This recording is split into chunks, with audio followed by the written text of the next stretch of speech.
Hello everyone, स्वागत है आप सभी का शिक्षा पाठ में केटीजी के आज के सेशन में। कैसे हैं आप सब लोग? आशा करती हूँ आप सब स्वस्थ होंगे। आज है रविवार 10 मई 2026, ज्येष्ठ कृष्ण पक्ष अष्टमी संवत 2083। आज के सेशन में हम बात करेंगे मुख्यमंत्री सूचना बुलेटिन और न्यूज़पेपर आधारित सार देखेंगे। आज के विज्ञान संकाय की मांग और त्वरित समाधान, त्वरित निर्णय। जाजोद गांव की छात्राओं ने रात्रि चौपाल के दौरान मुख्यमंत्री से अपने स्कूल में जो साइंस स्ट्रीम खोलने की मांग की थी। मुख्यमंत्री जी ने रात ही में निर्देश दिए और सुबह होने तक साइंस स्ट्रीम उनके स्कूल में खोल दी गई। इसके आदेश जारी हो गए। शिक्षा को बढ़ावा, अब इस स्कूल के विद्यार्थी गणित और जीव विज्ञान, मैथ एंड बायोलॉजी के विषयों की पढ़ाई इसी सत्र से कर सकेंगे। इससे बेटियों की पढ़ाई के लिए दूर नहीं जाना पड़ेगा। सुबह जब मुख्यमंत्री दोबारा छात्राओं से मिले तो खुशखबरी दी तो बच्चों ने आभार व्यक्त किया मुख्यमंत्री जी का। गांव चली सरकार अभियान, जनसंवाद। मुख्यमंत्री जी ने गांव की गलियों में पैदल घूमकर बुजुर्गों, महिलाओं, किसानों और युवाओं से सीधा संवाद किया और सरकारी योजनाओं का फीडबैक लिया। संवेदनशीलता, एक वीरांगना ने अपील की कि उनके पुत्र जो भीलवाड़ा में कार्यरत थे, स्थानांतरण उनके गृह जिले के पास करने के आदेश भी तुरंत जारी किए गए हैं। डिजिटल प्रोत्साहन, मुख्यमंत्री जी ने ग्रामीणों के साथ चाय पी और उसका भुगतान यूपीआई के माध्यम से करके डिजिटल ट्रांजैक्शन को बढ़ावा देने का संदेश दिया।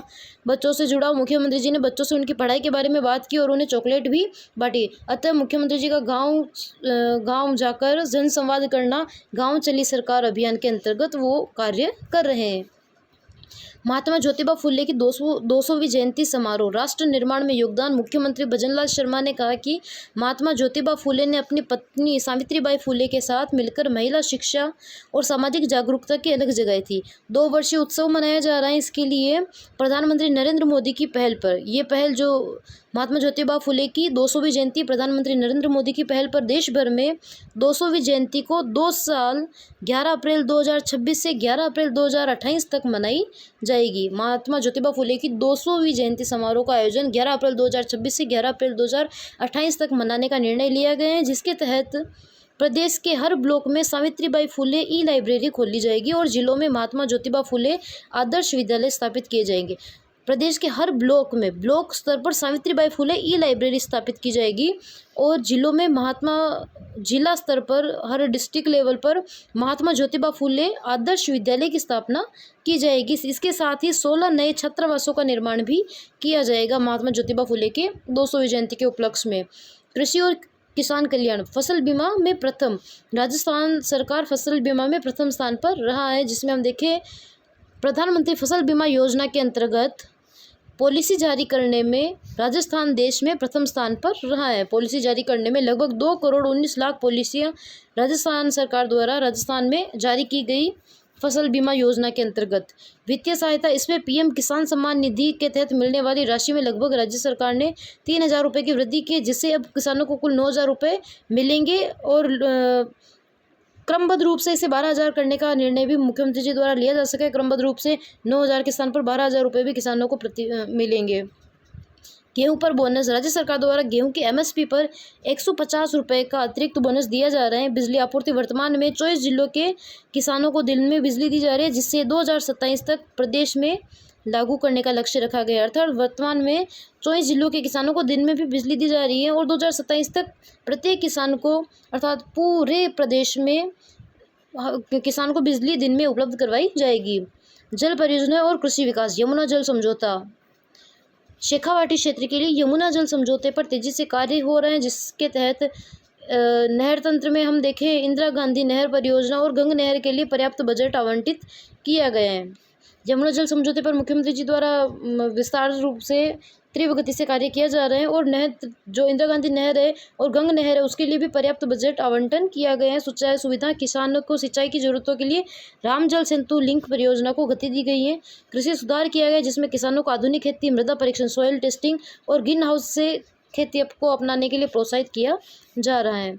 किसान और पशुपालन कल्याण, वित्तीय सहायता दी गई। इसके तहत किसान सम्मान निधि को 6,000 से बढ़ाकर 9,000 रुपये किया गया है, जिससे भविष्य में 12,000 रुपये करने का लक्ष्य रखा गया है।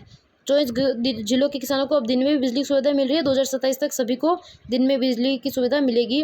पशुओं के इलाज के लिए मोबाइल यूनिट और पशुपालकों के लिए गोपाल क्रेडिट कार्ड योजना शुरू की गई है। प्रदेश में दूध संकलन केंद्र, जो मिल्क कलेक्शन सेंटर्स हैं, उनकी संख्या भी बढ़ाई जा रही है। युवाओं के लिए रोजगार और पारदर्शी भर्तियां। नियुक्ति पत्र, अब तक 1.25 लाख से अधिक युवाओं को नियुक्ति पत्र दिए जा चुके हैं। सरकार पेपर लीक आरोपियों को पकड़ रही है और पारदर्शी भर्ती परीक्षा आयोजित कर रही है। राइजिंग राजस्थान, इस अभियान के तहत लगभग 9 लाख करोड़ रुपए के MOU धरातल पर उतर चुके हैं। जो राइजिंग राजस्थान समिट हुआ था उसके तहत 9 लाख करोड़ रुपए के MOU के कार्य हो चुके, धरातल पर उतर चुके, जिससे रोजगार के सृजन होंगे। खेल में देखें हम तो खंडेला सीकर में स्थानीय मांग पर खेल स्टेडियम खोलने की घोषणा की गई है। खंडेला सीकर में ग्लोबल राजस्थान एग्रीटेक मीट, जिसका आयोजन 23 मई से 25 मई तक किसानों को आधुनिक तकनीक से जोड़ने के लिए इस मीट का आयोजन किया जाएगा। 23 से 25 मई तक ग्लोबल राजस्थान एग्रीटेक मीट ग्राम 2026 का आयोजन किया जाएगा। हरियालो राजस्थान अभियान के तहत सघन वृक्षारोपण किया जा रहा है। हरियालो राजस्थान अभियान के तहत प्रदेश के 3 जिलों में चंदन वृक्ष विकसित किए जाएंगे। गांव वार्डों के विकास के लिए मुख्यमंत्री विकसित ग्राम वार्ड अभियान भी चलाया गया है। मुख्यमंत्री भजनलाल शर्मा ने सीकर जिले के जाजोद गांव के दौरे पर केंद्रित हैं, जहां उन्होंने ग्राम विकास चौपाल के माध्यम से विशेष रूप से महिला सशक्तिकरण और सरकारी योजनाओं पर चर्चा की है। सीकर के जाजोद गांव के दौरे पर मुख्यमंत्री जी हैं, जिनमें महिला सशक्तिकरण और सुरक्षा के संबंध में उन्होंने विभिन्न जानकारी दी है। जिनमें हम शॉर्ट रूप में देखें तो प्रधानमंत्री की पहल, मुख्यमंत्री ने बताया कि प्रधानमंत्री नरेंद्र मोदी ने महिलाओं को सम्मान के लिए घर घर शौचालय, उज्ज्वला योजना, हर घर नल से जल, जन धन खाते की जैसी महत्वपूर्ण योजनाएं चलाई जा रही। नारी शक्ति वंदन अधिनियम, लोकसभा और विधानसभा में महिला प्रतिनिधित्व को बढ़ाने के लिए ऐतिहासिक जो प्रयास किया गया उसके बारे में भी उल्लेख उन्होंने किया है। राज्य सरकार की योजनाएं, जिनमें बालिकाओं को शिक्षा, स्वास्थ्य एवं लाडो प्रोत्साहन योजना, माँ वाउचर योजना जैसी योजनाएं चलाई जा रही हैं। आर्थिक स्वावलंबन, लखपति दीदी योजना, ऋण सीमा में वृद्धि की गई है। सरकार ने लखपति दीदी योजना के तहत ऋण सीमा को बढ़ाकर 1.5 लाख रुपए और ब्याज को 1.5% कर दिया है। राजीविका, ग्रामीण महिलाएं बैंक सखी, कृषि सखी और पशु सखी बनकर आत्मनिर्भर बन रही है। शपथ ग्रहण समारोह, राजस्थान के मुख्यमंत्री भजनलाल शर्मा जी ने कोलकाता में आयोजित पश्चिम बंगाल के मुख्यमंत्री के शपथ ग्रहण समारोह में शामिल हुए। उन्होंने जो शुभेंदु अधिकारी पश्चिम बंगाल के नए CM हैं, उन्हें पश्चिम बंगाल के मुख्यमंत्री पद की शपथ लेने पर बधाई दी और शुभकामनाएं दी। राजस्थान का औद्योगिक विकास, रिको की उपलब्धियां, जिनमें हम देखें रिकॉर्ड भूखंड आवंटन। राजस्थान औद्योगिक विकास एवं विनियोजन निगम रिको ने पिछले वित्तीय वर्ष अर्थात 2025-26 में हर दिन औसतन 6 भूखंड आवंटित किए, जो पिछले 10 वर्षों में सर्वाधिक है। यह रिकॉर्ड 2025-26 का है, जिसमें हर दिन औसत 6 भूखंड उन्होंने आवंटित किए, जो पिछले 10 वर्षों में सर्वाधिक रहा है। प्रमुख आंकड़े देखें हम, कुल तो 2072 भूखंड आवंटित किए गए हैं, जिनमें पिछले वर्ष की तुलना में 135% अधिक रहे। 21 नए औद्योगिक क्षेत्र खोले गए हैं। राजस्थान में 21 नए औद्योगिक क्षेत्र खोले गए हैं। हर 17 दिन में औसतन एक नया औद्योगिक क्षेत्र खोला गया है। 10,440 एकड़ से अधिक भूमि का रिकॉर्ड अधिग्रहण किया गया है। बुनियादी ढांचे पर खर्च, निवेशकों के सुविधा के लिए सड़क, बिजली, पानी जैसी मूलभूत सुविधाओं पर 539 करोड़ रुपए का खर्च किया गया है। इसका उद्देश्य रखा गया राइजिंग राजस्थान अभियान के तहत निवेश और अनुकूल नीतियों के माध्यम से प्रदेश भर में नए उद्योगों की स्थापना करना लक्ष्य है।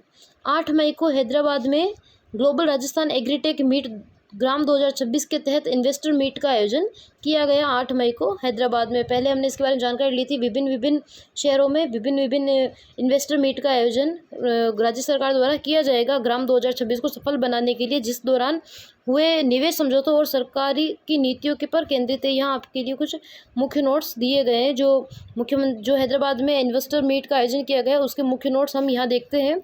निवेश और आर्थिक विकास, 200 करोड़ से अधिक का निवेश हुआ है इसी एग्रीटेक मीट के अंतर्गत। एग्रीटेक मीट में फूड पार्क सीड और फूड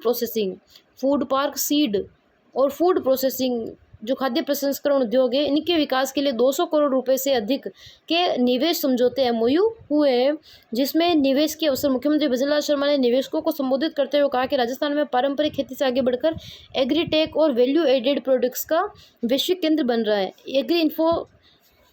एग्री इन्फॉर्मेशन उनको दी गई। एग्री इकोसिस्टम, राज्य में cold chain, spice park, agro processing और एग्री स्टार्टअप्स के निवेश को अपार संभावनाएं मुख्यमंत्री जी द्वारा जताई गई हैं। उन अपार संभावनाओं के बारे में जानकारी दी गई है। पानी और ऊर्जा प्रगति के आधार पर हम देखें तो जल सुरक्षा, राम जल सेतु लिंक परियोजना यमुना जल समझौता और इंदिरा गांधी नहर के सुदृढ़ीकरण के माध्यम से पेयजल एवं सिंचाई की व्यवस्था को मजबूत किया जा रहा है। बिजली आत्मनिर्भरता राज्य सरकार का लक्ष्य 2027 तक किसानों को दिन में बिजली उपलब्ध कराना रखा गया है, जिससे वर्तमान में 24 जिलों में यह सुविधा दी जा रही है। सौर ऊर्जा अन्नदाता से ऊर्जादाता। प्रदेश में 65,000 से अधिक सौर पंप स्थापित किए गए, जिसके लिए सरकार ने 1,000 करोड़ रुपए से अधिक का अनुदान दिया है। लैब टू लैंड मॉडल ग्राम 2026, जिसमें देखें तो प्रेरणा हैदराबाद के लैब टू लैंड मॉडल से प्रेरित होकर हैदराबाद में लैब टू लैंड मॉडल से प्रेरित होकर राजस्थान सरकार इस राज्य में भी मजबूती से लागू करना चाहती है, जिसमें ग्राम 2026 का आयोजन जयपुर में 23 से 25 मई तक ग्लोबल राजस्थान एग्रीटेक मीट का आयोजन किया जा रहा है, जहां किसान, वैज्ञानिक, निवेशक एक मंच पर आएंगे। विरासत और पर्यटन। मुख्यमंत्री जी ने राजस्थान के किलों, हवेलियों और अभ्यारण्यों का उल्लेख करते हुए पर्यटन क्षेत्र में निवेश को प्रोत्साहित किया है। किसान और पशुपालक कल्याण। वित्तीय मदद। प्रधानमंत्री किसान सम्मान निधि के तहत मिलने वाली राशि को राज्य सरकार ने बढ़ाकर 9,000 रुपये से अर्थात 6,000 केंद्र सरकार के और 3,000 राज्य सरकार द्वारा दिए जा रहे हैं। सुरक्षा कवच। गोपाल कार्ड योजना और मुख्यमंत्री मंगला पशु बीमा योजना के माध्यम से पशुपालकों को आर्थिक और सामाजिक सुरक्षा प्रदान की जा रही है। मुख्यमंत्री जी ने पधारो हमारे देश का आह्वान करते हुए निवेशकों को राजस्थान की विकास यात्रा का सहभागी बनने का निमंत्रण दिया है। सौर ऊर्जा में राजस्थान सिरमौर। ऊर्जा आत्मनिर्भरता। मुख्यमंत्री जी भजनलाल शर्मा के नेतृत्व में राजस्थान सौर ऊर्जा उत्पादन में देश का अग्रणी राज्य बन गया है। रिकॉर्ड उत्पादन। पिछले 2 वित्तीय वर्षों में राजस्थान ने गैर पारंपरिक स्रोतों से लगभग 12,647 करोड़ यूनिट से अधिक की बिजली का उत्पादन किया है। 12,647 करोड़ से अधिक यूनिट का उत्पादन किया है। Energy engine. राजस्थान अब देश का एनर्जी इंजन बनकर उभर आए, जो अपनी बढ़ती ऊर्जा जरूरतों को खुद पूरा करने की दिशा में अग्रसर है। साल दर साल बढ़ता ग्राफ। राजस्थान ने गैर पारंपरिक ऊर्जा उत्पादन में निरंतर वृद्धि की है। 2024-25 उत्पादन में 5,735 करोड़ यूनिट से अधिक का रहा है, जबकि 2025-26 उत्पादन 6,912 करोड़ यूनिट के आंकड़े को भी पार कर गया है। कुल क्षमता हम देखें तो राज्य की स्थापित सौर ऊर्जा का उत्पादन में अब 41,000 मेगावाट से अधिक हो गई है। 41,000 मेगावाट से भी अधिक राज्य सरकार द्वारा सौर ऊर्जा उत्पादन किया जा रहा है। राजस्थान में सौर ऊर्जा उत्पादन किया जा रहा है। सोलर कैपिटल ऑफ इंडिया के रूप में पहचान। आदर्श स्थितियां। राजस्थान में साल भर प्रचुर मात्रा में सूर्य प्रकाश उपलब्ध रहता है, जो इसे सौर ऊर्जा के लिए दुनिया के सबसे अनुकूल क्षेत्रों में से एक बनाता है। पीएम कुसुम योजना। इस योजना के तहत राजस्थान में 4,027 मेगावाट स्थापित और सौर ऊर्जा क्षमता का आंकड़ा छुआ है। 4,027 मेगावाट स्थापित सौर ऊर्जा का आंकड़ा उन्होंने छुआ, अर्थात पीएम कुसुम योजना के तहत 4,027 मेगावाट से भी अधिक का उत्पादन किया जा रहा है। प्रमुख परियोजनाएं, जिसमें सोलर पार्कों का विस्तार, निजी निवेश को बढ़ावा, ट्रांसमिशन इंफ्रास्ट्रक्चर, बिजली पोषण ढांचा को मजबूत किया गया है। अन्य गैर पारंपरिक ऊर्जा स्रोत, जिसमें हम देखें तो सौर ऊर्जा के अलावा अन्य क्षेत्रों में भी उल्लेखनीय प्रगति हुई है, जिनमें पवन ऊर्जा में पश्चिमी राजस्थान, जैसलमेर, बाड़मेर, जोधपुर में अपार संभावना है पवन ऊर्जा की, क्योंकि वहाँ तेज हवाएं भी चलती है। पिछले 2 वर्षों में पवन ऊर्जा से 1,428 करोड़ यूनिट से भी अधिक का उत्पादन हुआ है। बायोमास और हाइड्रा। पिछले 2 वर्षों में बायोमास से 117 करोड़ यूनिट, लघु हाइड्रो से 1 करोड़ यूनिट और लार्ज हाइड्रो से 197 करोड़ यूनिट से भी अधिक बिजली का उत्पादन हुआ है। मुख्य नीतियों योजना देखें तो केंद्र और राज्य सरकार की योजनाओं से जैसे प्रधानमंत्री सूर्य मुफ्त बिजली योजना, नेशनल ग्रीन हाइड्रोजन मिशन का राजस्थान में प्रभावी क्रियान्वयन हो रहा है, जिसके तहत सरकार का विजन राजस्थान को एक ऊर्जा प्रदाता राज्य, एनर्जी प्रोवाइडर स्टेट के रूप में स्थापित करना रखा गया है। कोटा अस्पताल का प्रकरण। दोषियों के खिलाफ सख्त कार्रवाई। हाल ही में कोटा में सिजेरियन डिलीवरी के बाद प्रसूता जो न्यू मदर्स थी, उनकी मौत हुई थी, तबीयत बिगड़ गई थी। इस वजह से कोटा अस्पताल प्रकरण पर दोषियों पर सख्त कार्यवाही हुई है। कोटा स्थित न्यू मेडिकल कॉलेज अस्पताल में सिजेरियन ऑपरेशन के बाद न्यू मदर्स की मौत और तबीयत बिगड़ने के मामले में राज्य सरकार ने अत्यंत गंभीरता से लिया है। अभियंताओं, इंजीनियर्स की विभागीय परीक्षा। इंजीनियर्स की जो विभागीय परीक्षा हुई है उसके बारे में दिया है। जयपुर सिटी के सर्किल ऑपरेशन एंड मेंटेनेंस से जुड़े 44 सहायक एवं अधिशासी अभियंता जो इंजीनियर्स से सहायक एवं अधिशासी इंजीनियर्स, उन्हें विभागीय नियमों और परिपत्रों की परीक्षा दी। चांदीपुरा वायरस का प्रकोप। उदयपुर और सलूम्बर में केस आए हैं। चांदीपुरा वायरस से संबंधित कुछ लक्षण उसमें दिखते हैं, तो उसके बारे में हम जानकारी ले तो गहरा विश्लेषण आया है। यह अत्यंत गंभीर स्थिति है, जहां एक दुर्लभ वायरस चांदीपुरा नाम से है के कारण बच्चों की जान जा रही है। एनआईवी पुणे की रिपोर्ट ने पुष्टि की है कि यह वायरस केवल इंसानों में नहीं बल्कि पालतू जानवरों, गाय, भैंस, बकरी में भी पाया गया है। प्रशासन अब जानवरों की स्क्रीनिंग और गांवों में फॉगिंग, कीटनाशक छिड़काव पर जोर दे रहे हैं ताकि संक्रमण फैलाने वाले सैंड फ्लाई कीट होती है उसके माध्यम से जो चांदीपुरा वायरस एक दूसरे में जाता है नियंत्रित किया जा सके। विसरा रिपोर्ट से मौत के अंतिम कारणों की पुष्टि होगी। AIIMS जोधपुर की खुली हवा पहल, जो एम्स जोधपुर है उसकी खुली हवा पहल के लिए विश्लेषण देखें तो चिकित्सा जगत में अब मानसिक स्वास्थ्य और नेचुरल हीलिंग को प्राथमिकता दी जा रही है। मेंटल जो हेल्थ है और नेचुरल हीलिंग को प्राथमिकता दी जा रही है, जिसके तहत ICU के बंद कमरों में मरीजों की हाइपर एक्टिव डिलेरियम डेली जो मानसिक भ्रम और सुस्ती हो जाती है, ICU में रहने के कारण उन्हें मानसिक भ्रम और सुस्ती हो जाती है, जिससे निजात दिलाने के लिए खुली हवा पहल जो एम्स जोधपुर द्वारा की जा रही है, जिसमें मरीजों को धूप और बाहरी वातावरण में लाने से शरीर में कोर्टिसोल हार्मोन बढ़ता है, जो तनाव हार्मोन कम होता है, कोर्टिसोल हार्मोन कम होता है, जिससे ऑक्सीटोसिन जो खुशी का हार्मोन है वो बढ़ता है, जिससे रिकवरी तेज हो जाती है। इस वजह से खुली हवा पहल एम्स जोधपुर द्वारा की जा रही है। पैदल यात्रियों के लिए नया रोड मॉडल, जो जयपुर में पैदल यात्री है उन्हें काफ़ी समस्या का समाधान करना पड़ता है। रोड क्रॉसिंग में भी जो बड़ी बड़ी सड़कें होती हैं वहाँ रोड क्रॉसिंग में भी उन्हें काफ़ी समस्या होती है। इस वजह से जो जयपुर डेवलपमेंट अथॉरिटी है JDA एक ऐसा मॉडल अपना रहा है जहाँ सड़कों को सिग्नल फ्री करने के साथ साथ पैदल चलने वालों को फुट ओवर ब्रिज की मशक्क़त से बचाया जा सके। इसमें सड़क के एक हिस्से को ऊंचा क्रॉस वॉक किया जाएगा ताकि गाड़ियाँ धीमी हो और पैदल यात्री आसानी से पार कर सके। ट्रैफिक लाइट हटाकर यू टर्न का उपयोग जाम को कम करने के लिए किया जाएगा। नए कानूनों का उद्देश्य रखा गया है गहरा विश्लेषण। केंद्रीय मंत्री अर्जुन राम मेघवाल के अनुसार भारतीय न्याय व्यवस्था को अंग्रेजी दंड संहिता से निकालकर न्याय आधारित बनाया जा रहा है। जो केंद्रीय मंत्री है अर्जुन राम मेघवाल, उन्होंने जानकारी दी है कि अंग्रेजी दंड संहिता को हटाकर न्याय आधारित राज्य जो कानूनों का उद्देश्य बनाया जा रहा है, कानून न्याय दिया जा रहा है। डिजिटल पहल, प्रदेश में साइबर क्राइम कंट्रोल सेंटर की स्थापना की जाएगी। डिजिटल न्याय प्रणाली को मजबूत किया जा रहा है ताकि अपराधियों को तेजी से पकड़ा जा सके और न्याय पारदर्शी हो सके। DBT और जनाधार लिंक शिक्षा विभाग के अंतर्गत हम देखें तो सरकारी स्कूलों में भ्रष्टाचार रोकने और पारदर्शिता लाने के लिए यूनिफॉर्म की सहायता राशि अब सीधे बैंक खातों में DBT के माध्यम से ट्रांसफ़र की जाएगी। इसके लिए जन आधार को बैंक से लिंक करना अनिवार्य कर दिए गए हैं, जिससे बिचौलियों की भूमिका भी खत्म होगी। सोमनाथ स्वाभिमान पर्व, यह आयोजन सोमनाथ मंदिर पर हुए पहले आक्रमण जो 1000 वर्ष और पुनर्निर्माण के 75 वर्ष पूर्ण होने के उपलक्ष्य में है।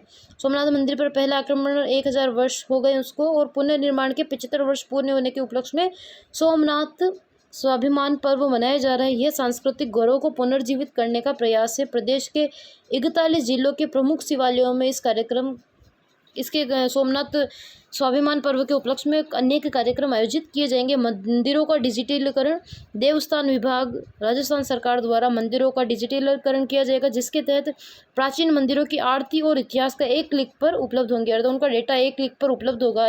उनके डेटा को संरक्षित किया जाएगा ऑनलाइन माध्यम से। इसका उद्देश्य नई पीढ़ी को सांस्कृतिक विरासत से जोड़ना और धार्मिक पर्यटन को बढ़ावा देना है।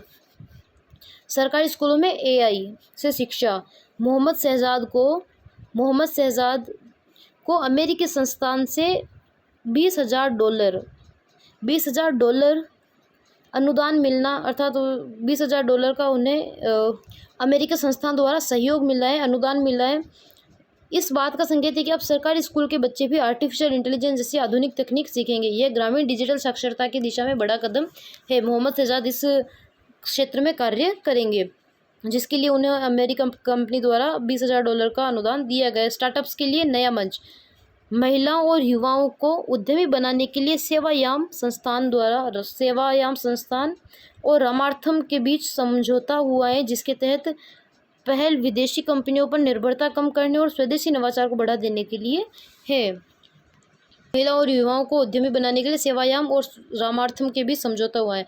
राजेंद्र मोहन शर्मा का सम्मान, आंचलिक रीजनल कहानियाँ, जो ग्रामीण आंचलिक कहानियाँ होती है, उनका महत्व लगातार बढ़ रहा है। राजेंद्र मोहन शर्मा की कहानी भीमा को सर्वश्रेष्ठ चुना जाना यह दर्शाता है कि क्षेत्रीय भाषा और परिवेश की कहानियाँ आज भी पाठकों और समीक्षकों के बीच गहरी पेठ रखती है। भीमा जो राजेंद्र मोहन शर्मा की कहानी है भीमा, उसको सर्वश्रेष्ठ चुना गया है। नेक्स्ट हम देखेंगे स्वास्थ्य डिजिटल तकनीक आभा आईडी, स्वास्थ्य डिजिटल तकनीक आभा आईडी। डिजिटल हेल्थ मिशन कागजों पर तो सफल दिख रहा है, लेकिन ज़मीनी स्तर पर 60% मरीज भी अभी तक आभा आईडी से दूर है। 60% मरीज अभी भी आभा आईडी से दूर है, अर्थात 40% लोगों की ही आभा आईडी बनी है। ग्रामीण इलाकों में लोग आईडी तो बनवा लेते हैं, लेकिन ओटीपी आधारित लॉगिन प्रक्रिया उनके लिए बहुत जटिल है। साथ ही डेटा गोपनीयता, प्राइवेसी को लेकर भी मरीज के मन में डर बना रहता है।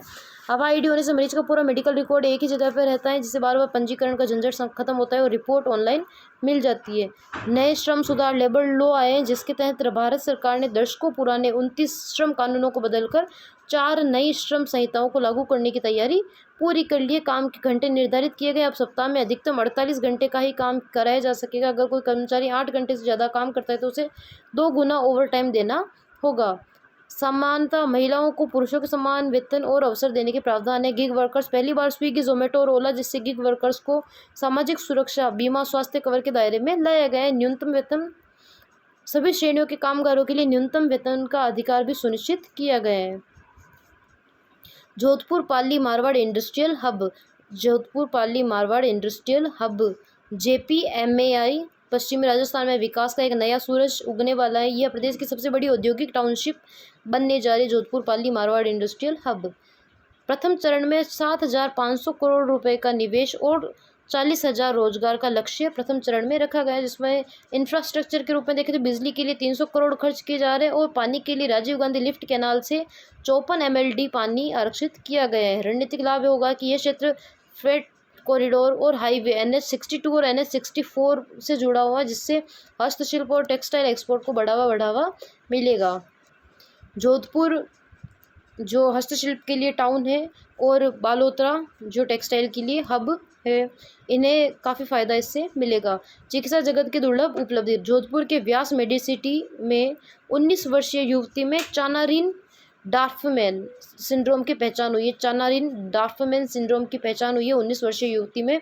जोधपुर के व्यास मेडिसिटी में यह एक अत्यंत दुर्लभ आनुवांशिक पाचन विकार है, जो 1 करोड़ लोगों में से किसी एक को ही होता है। मरीज 18 साल से इलाज के लिए भटक रही थी, जिसका सही निदान डॉक्टर नवीन छाबा, जो कि जोधपुर के व्यास मेडिसिटी में है, गहन जांच के बाद संभव हो पाया है। इस गंभीर बीमारी का, दुर्लभ बीमारी का पता उन्होंने लगाया है।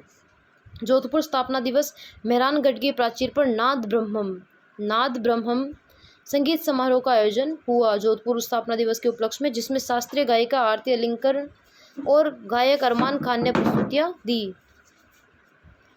शिक्षा, IIS यूनिवर्सिटी ने डेटा एनालिटिक्स और AI के साथ AI आधारित कौशल सिखाने के लिए अंतर्राष्ट्रीय संस्था के साथ समझौता किया है। IIS यूनिवर्सिटी ने जयपुर के हदान शर्मा ने under 12 all India national ranking tennis tournament का खिताब जीता है। Under 12 all India national ranking tennis tournament में जयपुर के हदान शर्मा ने खिताब जीता है।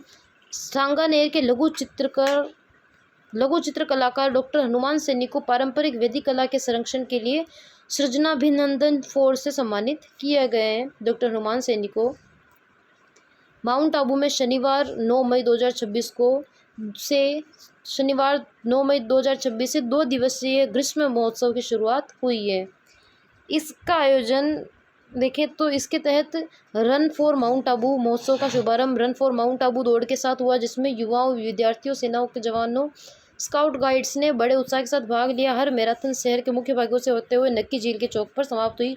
रस्साकसी का आयोजन भी इसके तहत किया गया। पोलो ग्राउंड में स्काउट गाइड टीम ने भी इसमें शानदार प्रदर्शन कर जीत हासिल की। सांस्कृतिक प्रस्तुतियां दी गई। अर्थात ग्रीष्म महोत्सव की शुरुआत 9 दिवसीय ग्रीष्म महोत्सव माउंट आबू में मनाया जा रहा है। आयोजक है इसके लिए पर्यटन विभाग, जिला प्रशासन माउंट आबू, जिला प्रशासन सीकर, जिला प्रशासन सिरोही और नगर पालिका माउंट आबू संयुक्त तत्वावधान में इस कार्यक्रम का आयोजन किया जा रहा है। IIS यूनिवर्सिटी जो जयपुर में स्थित है, जयपुर की IIS यूनिवर्सिटी ने international skill development corporation ISDC के साथ MOU किया है, जिसके तहत मुख्य लक्ष्य विद्यार्थियों को वैश्विक स्तर पर प्रासंगिक एनालिटिक्स और डेटा एनालिटिक्स और AI आधारित कौशल प्रदान करना है।